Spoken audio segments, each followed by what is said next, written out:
নমস্কার, আমি আসলে সৌরভ চক্রবর্তী। জয় মা তারা। দেবগুরু বৃহস্পতি আগামী 11 তারিখ থেকে রেট্রোগেট অবস্থা থেকে মার্গী অবস্থায় যাচ্ছে। তো কুম্ভ রাশির কি ফলাদেশ আসতে চলেছে?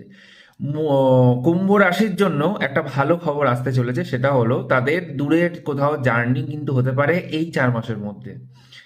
মানে আপ টু মার্চ টু জুনের মধ্যে। ঠিক আছে। এবং তাদের কোথাও ঘুরতে যাওয়ার খবর আসতে পারে, তাদের উচ্চ শিক্ষা যারা বাধা আসছিল তাদের উচ্চ শিক্ষায় কিন্তু হতে পারে। এবং তাদের বাবার শরীর স্বাস্থ্য নিয়ে খুব টেনশন ছিল, সেই শরীর স্বাস্থ্যের জায়গাটা কিন্তু টেনশনের জায়গাটা তুলনামূলক কমবে, আমি এটুকু বলতে পারি। কারণ তাদের ট্রিটমেন্টের টাইপ অফ কিছু চেঞ্জ আসতে পারে, তাদের শারীরিক জায়গা থেকে কিছুটা ভালো হতে পারে তার বাবার দিক থেকে। এবং তারা যারা রিলেশনশিপে আছেন তাদের সামাজিকভাবে বিবাহ করার একটা কিন্তু প্ল্যান আসতে পারে।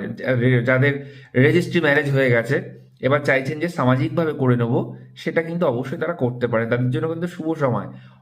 এর আগে বিয়ের ডেট ফিক্সড হচ্ছিল, ডেট ক্যান্সেল হয়ে যাচ্ছিল, ডেট ফিক্সড হয়েও কিন্তু হচ্ছিল না। কিন্তু কুম্ভ রাশির জন্য এই টাইম পিরিয়ডটা কিন্তু খুব ভালো সময়। ঠিক আছে। আর কুম্ভ রাশির ক্ষেত্রে আরও একটা জিনিস আমি বলবো যে স্পিরিচুয়ালিটি এই বিষয়টা তাদের মধ্যে অ্যাক্টিভিটিটা খুব বাড়বে। এবং জনকল্যাণের সেবা করা, সামাজিক কাজ করার এই ভাবনা চিন্তাটাও কিন্তু তাদের মধ্যে আসবে। হ্যাঁ, অনেকে বলতে পারেন আমি তো করি না কোনোদিন, আমি কোনোদিন করিনি, কিন্তু আপনি করলে এই সময় আপনি খুব ভালো রেজাল্ট পাবেন আমি মনে করি।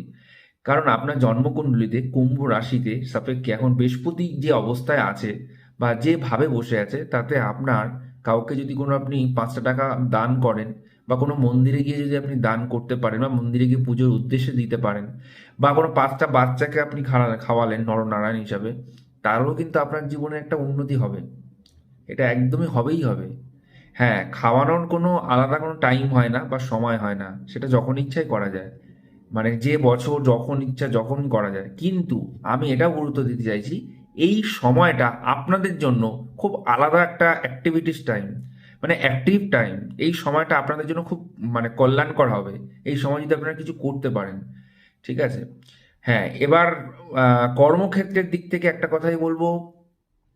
তোমরা যারা বাড়ি চেঞ্জ করছো বা ফ্ল্যাট ইনভেস্ট করবে ভাবছো, বা হয়তো তুমি এখন কলকাতায় আছো, এরপর হয়তো কলকাতার বাইরে কোথাও সেটেল হওয়ার প্ল্যান করছো, তাহলে করতে পারো, ডেফিনেটলি করতে পারো। এটা তোমাদের জন্য কিন্তু খুবই শুভ সময় আমি মনে করি কুম্ভ রাশির জন্য এই ট্রানজিটে তাদের পজিটিভ রেজাল্ট আসবে, ডেফিনেটলি আসবে। তোমরাও কমেন্টে কিন্তু জানাবে যে কেমন গেল, সময়টা কেমন যাচ্ছে, অবশ্যই কিন্তু জানিও। আর ভিডিওটি ভালো লাগলে তোমার বন্ধু এবং রিলেটিভের কাছে শেয়ার করতে ভুলে যেও না।